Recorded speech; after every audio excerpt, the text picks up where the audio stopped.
Bonjour à tous, j'espère que vous allez bien. C'est l'heure du tirage du samedi matin. Donc aujourd'hui, on va utiliser l'oracle des Médéors, ici, ainsi que l'oracle G. On va mixer les deux, comme on a l'habitude de faire. Hop, allez, c'est parti, on ne traîne pas. Tac. Alors, il y aura donc le tas numéro 1, le numéro 2,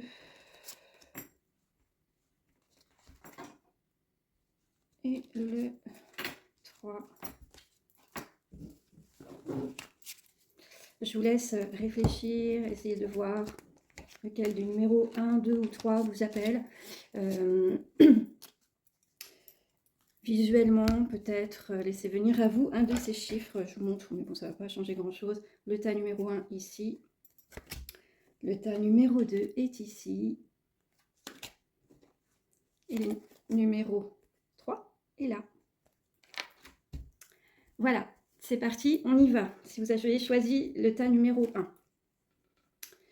Si vous avez choisi le tas numéro 1, on est en train de nous dire que vous êtes en train de clôturer, vous êtes en fin de cycle. Ici, c'est ce qu'on nous indique. Vous êtes en fin de cycle. Alors, il se peut que, si vous avez choisi ce tas, il se peut que vous ayez l'impression de venir à bout de quelque chose, dans un domaine de vie, de peut-être vivre les dernières choses.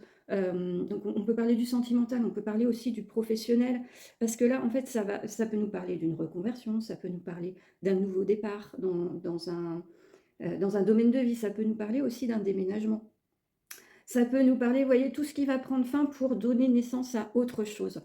Ce qu'on nous apporte ici, ce qu'on nous dit ici, donc avec la carte, l'oracle G, en fait, je vais l'adapter à une guidance générale. Là, on nous parle d'une petite fille, mais en gros, pour moi, c'est le fait de redémarrer quelque chose. On a ces cartes de trimestre en cours, donc on sait qu'on est sur la fin de l'année. Octobre, novembre, décembre.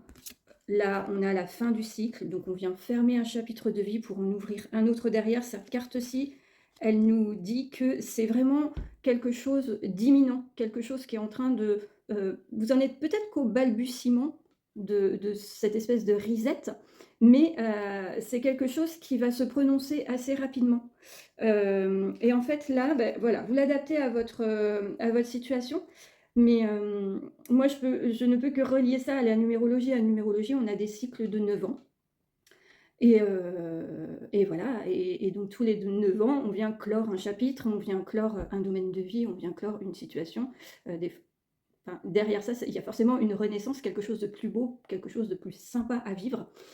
En tout cas, ici, c'est acté. Vous êtes en train de passer un cap, vous êtes en train de fermer la porte à quelque chose pour ouvrir votre vie à autre chose. Avec cette carte-là aussi, on nous parle du côté de l'insouciance, c'est-à-dire ne pas se dire « je suis en train de perdre ce que je vais laisser », mais plutôt avoir le regard tourné vers l'avenir et voir ce que vous allez récupérer à l'avenir grâce à ce nouveau chapitre de vie.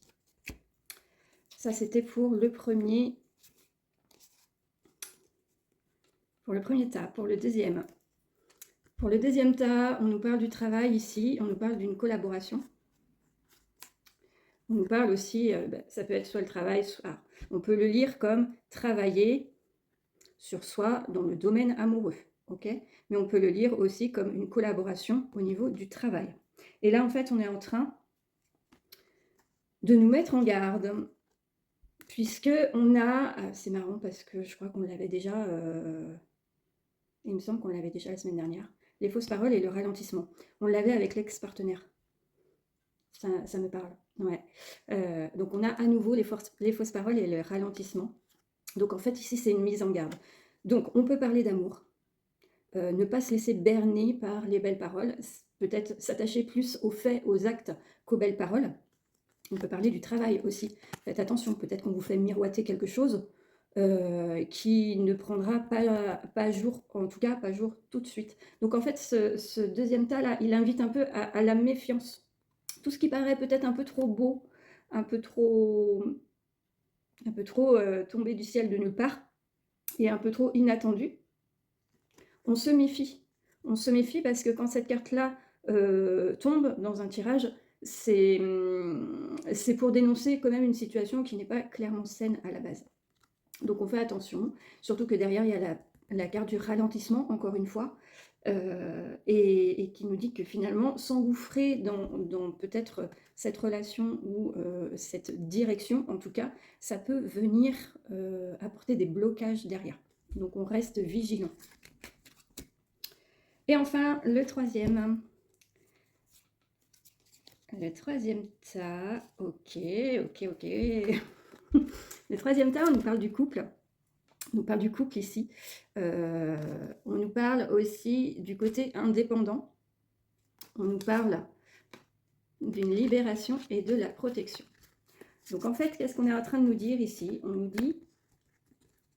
Hop, je vous montre, c'est joli le petit camailleux de couleur. Donc on est sur la base du couple, mais on peut aussi parler du binôme, encore une fois, on peut parler du partenariat, on peut parler, ça peut aller sur le pro aussi, hein. Ici, on nous parle d'indépendance. Ça veut dire que peut-être on a envie de reprendre un petit peu d'indépendance, de reprendre sa vie en main, de peut-être moins penser à deux, mais plus à un. Ça veut pas forcément... Alors, ça ne parle pas de séparation du tout. Si on est dans le domaine amoureux, ça ne nous parle pas de séparation. Ça nous parle plus de s'affirmer soi-même dans le couple, de dire, de prendre sa place, d'être moins dans l'attente de vouloir satisfaire l'autre, mais plutôt de s'imposer.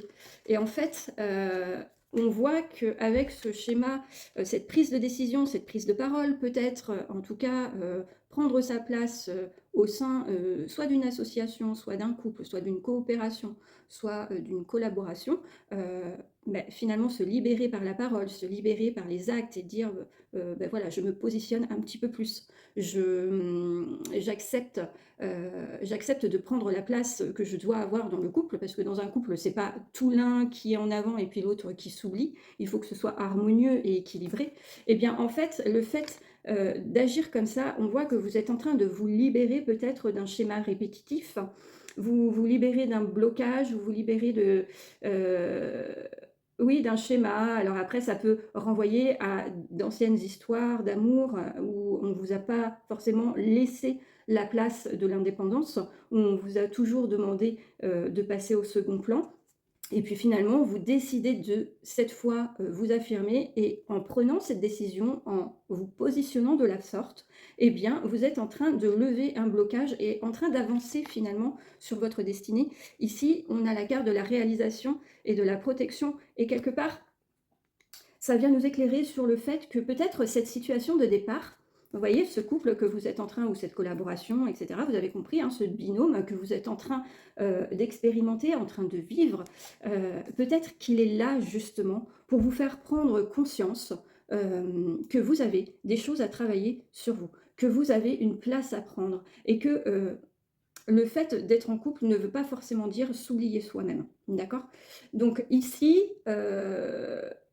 ici, voilà, si vous avez choisi ce tas-là, c'est exactement ça. Vous sortez de l'ombre et vous décidez d'affirmer vos choix et d'affirmer votre façon de penser. Et ça vous libère. Mais avec cette carte-là, on voit que c'était presque inscrit, que ça doit se passer ici, maintenant. Donc si vous êtes encore fébrile par rapport à ça, si ce tirage-là vous parle et que vous êtes encore un petit peu fébrile, j'y vais pas, comment ça va être perçu et tout ça, dites-vous, allez-y. Allez-y, parce que moi, ça revient souvent en ce moment dans mes guidances. Je dis souvent aux gens, j'ai l'impression que les gens me disent « Oui, mais là, j'ai l'impression de revivre quelque chose que j'ai déjà vécu. » Et je leur dis « Mais en fait, la vie, c'est ça. La vie, en fait, vous avez un défi à relever. Et la vie va se charger. Alors, quand je parle de la vie, c'est l'univers. Enfin, voilà, chacun le voit comme il l'entend. Mais en tout cas, la vie va se charger de vous mettre des situations en face de vous, encore et encore, jusqu'à ce que vous réussissiez à passer cette épreuve, à passer ce cap. Et voilà, et là, on est un peu dans cet ordre-là. Et c'est vrai qu'en ce moment, j'ai beaucoup de gens qui viennent à moi et qui me disent ça. Donc, on peut le relier aussi à la fin de cycle, quelque part. C'est-à-dire que peut-être, si vous arrivez à passer ce cap-là, eh bien, finalement, vous allez clore un chapitre de vie, parce que derrière, il y aura quelque chose. Vous allez faire comme si vous allez... vous savez, dans les jeux vidéo, quand on passe je sais même pas comment ça s'appelle parce que je joue pas, mais quand on passe un niveau, on accède à un niveau supérieur. Ben là, on peut voir ça un petit peu comme ça. Voilà, je vous souhaite une très bonne journée, un très bon week-end et on se retrouve demain pour la vidéo des signes. J'ai noté que vous aviez apprécié le format de la semaine dernière. Je trouve aussi que c'est plus clair et c'est un peu plus fastidieux pour moi à le mettre en place. Mais je pense que je vais rester sur cette sur ce nouveau format parce que je trouve que c'est plus clair, c'est plus concis et c'est plus facile à regarder. Voilà. Je vous souhaite une très belle journée et je vous dis à très bientôt. Ciao.